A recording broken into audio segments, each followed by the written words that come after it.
peuple de Dieu au bout des ondes. Nous sommes aujourd'hui mardi 11 juin 2024, deuxième mardi du mois de juin, un mois de grâce divine.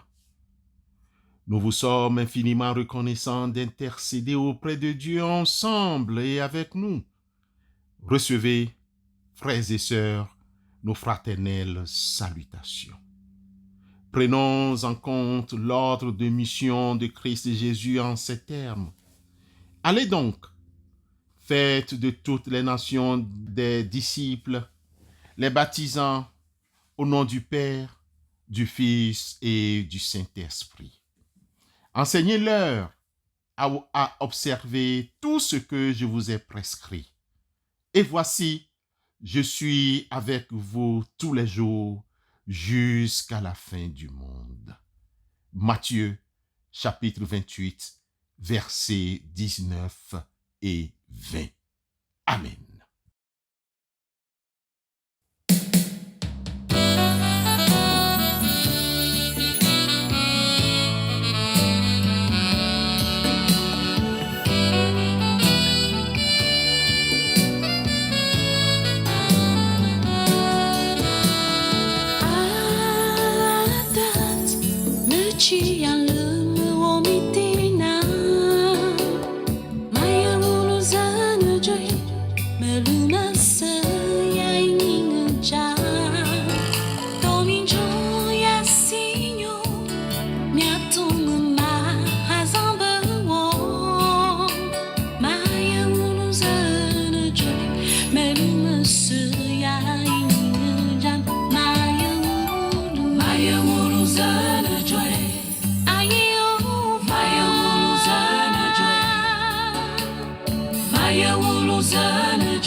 Frères et sœurs en Christ, le thème qui nous est proposé ce matin est l'expansion de l'Église et la naissance du nom chrétien. L'expansion de l'Église et la naissance du nom chrétien. Pour bien comprendre cette thématique, le guide de la lecture biblique nous propose le livre des Actes des Apôtres au chapitre 11, les versets 19 à 30. Actes des Apôtres, chapitre 11, versets 19 à 30. Bien-aimés, ce passage de 12 versets du livre des Actes des Apôtres nous raconte l'évangélisation à Antioche, une ville cosmopolite de l'Empire romain. Antioche était une ville importante de l'Empire romain, située dans la province romaine de Syrie. Elle était la troisième, la plus grande ville de l'Empire, après Rome et Alexandrie, et un centre majeur de commerce, de culture et de religion. Ce centre était florissant. Antioche a été fondée en 300 avant Jésus-Christ par Séleucus Nicator, l'un des diadoques d'Alexandre le Grand. Des disciples de Jésus, fuyant la persécution à Jérusalem, arrivent à Antioche et commencent à partager la bonne nouvelle avec les Juifs de la diaspora. Les disciples s'adressent également aux non-juifs et un grand nombre d'entre eux se convertit. Ils commencent alors à mettre en application l'ordre de mission de Christ et les grandes prophéties. Allez donc, faites de toutes les nations des disciples, les baptisant au nom du Père, du Fils et du Saint-Esprit. Enseignez-leur à observer tout ce que je vous ai prescrit. Et voici, je suis avec vous tous les jours jusqu'à la fin du monde. Nous rappelle alors l'évangéliste Matthieu dans son chapitre 28, les versets 19 et 20. C'est ainsi que l'évangile fut partagé avec audace et assiduité, crainte du Seigneur. Oh, combien sont sur les montagnes les pieds de celui qui apporte de bonnes nouvelles, qui annonce la paix, qui apporte des nouvelles de bonheur, qui annonce le salut, qui dit à Sion, ton Dieu règne. Ésaïe 52, le verset 7. Bien-aimés dans la foi, les disciples d'Antioche ne se contentent pas de garder la foi pour eux-mêmes. Ils sont remplis de l'Esprit Saint et partagent l'Évangile avec audace et conviction. Leurs zèle et leurs enthousiasmes ont porté beaucoup de fruits et plusieurs personnes se sont converties à la parole, aux doctrines de Christ Jésus. Le psalmiste, bien avant les disciples, ne disait-il pas « Le zèle de ta maison me dévore et les outrages de ceux qui t'insultent tombent sur moi. » Psaume 69, le verset 9. Bien-aimés, chers frères et sœurs, ce processus d'évangélisation a eu un impact positif sur la population, non seulement au loin, mais aussi au milieu des disciples, en telle enseigne que les disciples ont reçu le nom de chrétiens. Évidemment, l'histoire de l'humanité a retenu que c'est à Antioche que, pour la première fois, les disciples de Jésus sont appelés chrétiens. Barnabas se rendit ensuite à Tarse pour chercher Saul, et l'ayant trouvé, il l'amena à Antioche. Pendant toute une année, ils se réunirent aux assemblées de l'Église et ils enseignèrent beaucoup de personnes. Ce fut à Antioche que, pour la première fois, les disciples furent appelés chrétiens. Actes des Apôtres, chapitre 11, les versets 25 et 26. Chers frères et sœurs dans la foi, ce nom qui signifie adepte de Christ, disciple de Christ, élève de Christ, est donné par les païens pour désigner ces hommes et femmes, voire même les jeunes qui ont accepté la doctrine de Christ et accepté de suivre Jésus-Christ comme Messie, Sauveur et Seigneur. Le nom chrétien est rapidement adopté par les disciples eux-mêmes et il devient le nom distinctif des croyants en Jésus-Christ. Chers frères et sœurs en Christ, c'est ainsi que nous avons le début de l'Église chrétienne qui s'ouvre au monde entier. La conversion des milliers de personnes à Antioche marque un tournant important dans l'histoire de l'Église. Avec la conversion de plusieurs personnes de multitudes de nationalités et origines, l'Église s'ouvre à tous les peuples de la terre. C'est le début d'une mission universelle qui se poursuivra jusqu'à nos jours. Bien-aimés frères et sœurs dans la foi divine, les versets 19 à 30 du livre des Actes des Apôtres au chapitre 11 nous démontrent la puissance de l'Évangile qui a transformé des vies et a changé le monde. Il nous invite à suivre l'exemple des premiers chrétiens et à partager l'Évangile avec audace et conviction, avec tous ceux et celles que nous rencontrons. Ces versets nous excitent à réfléchir sur ce qui nous empêche de partager l'Évangile de Christ. Oui, ces versets nous invitent à surmonter notre peur, notre timidité et notre léthargie pour parler de notre foi aux autres. Bien-aimés, Que pouvons-nous faire pour soutenir l'œuvre missionnaire de l'Église? À cette question, prenons le temps de lire et de méditer la Bible chaque jour.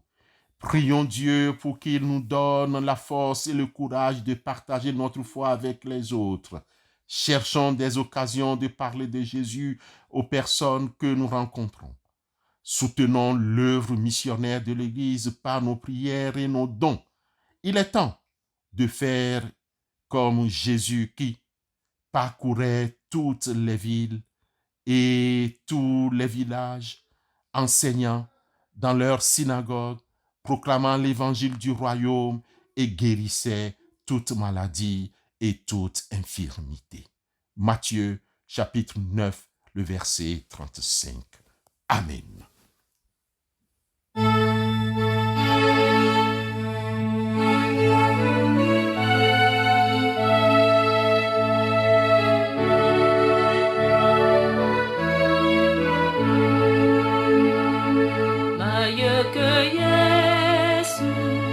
Mama ya bima venye ayama juga olu de maya kanya mama na mane mabuni venye Jesus eta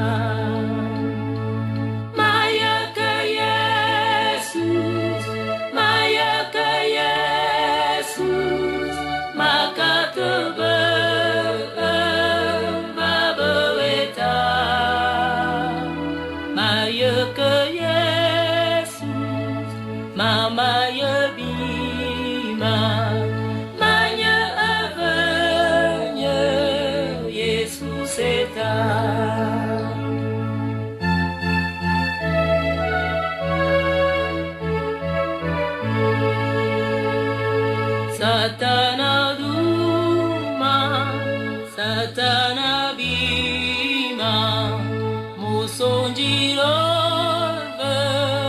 velema, de maya mate akebe Yesus, nyawana mbolo Yesus eta.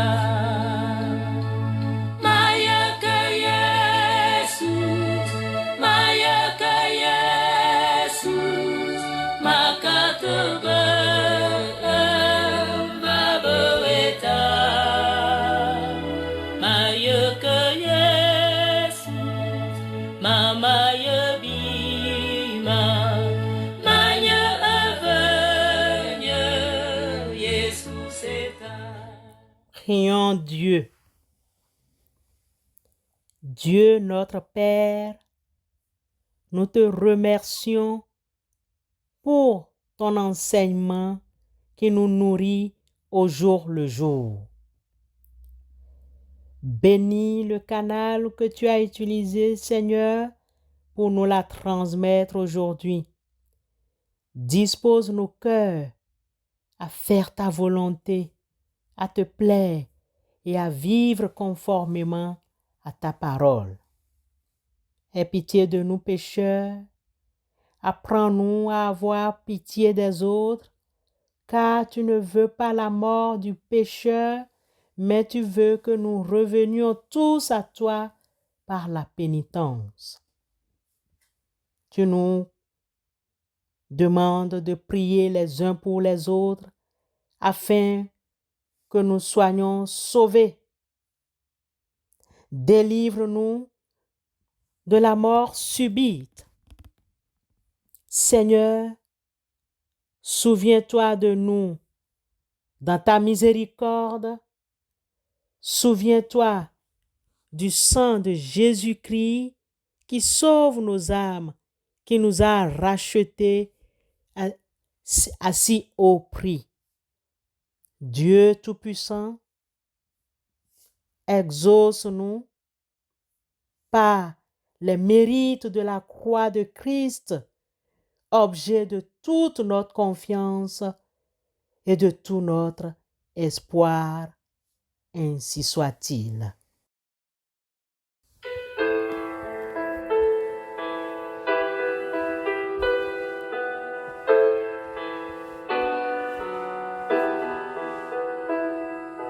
Tu es là présent, livré pour nous, livré. Toi le tout petit, le serviteur. Toi le tout puissant, humblement tu t'abaisses. Tu fais ta demande, Seigneur. Le pain que nous mangeons, le vin que nous buvons, c'est ton corps et ton sang. Tu nous livres ta vie, tu nous ouvres ton cœur, tu fais ta demande, Seigneur. Avant de vaquer à d'autres occupations, chers bien-aimés frères et sœurs, avant de nous lancer au cours de cette journée, recevons la bénédiction de la part du Seigneur. Que Dieu nous donne ce que nos cœurs désirent et qu'il accomplisse tous nos projets.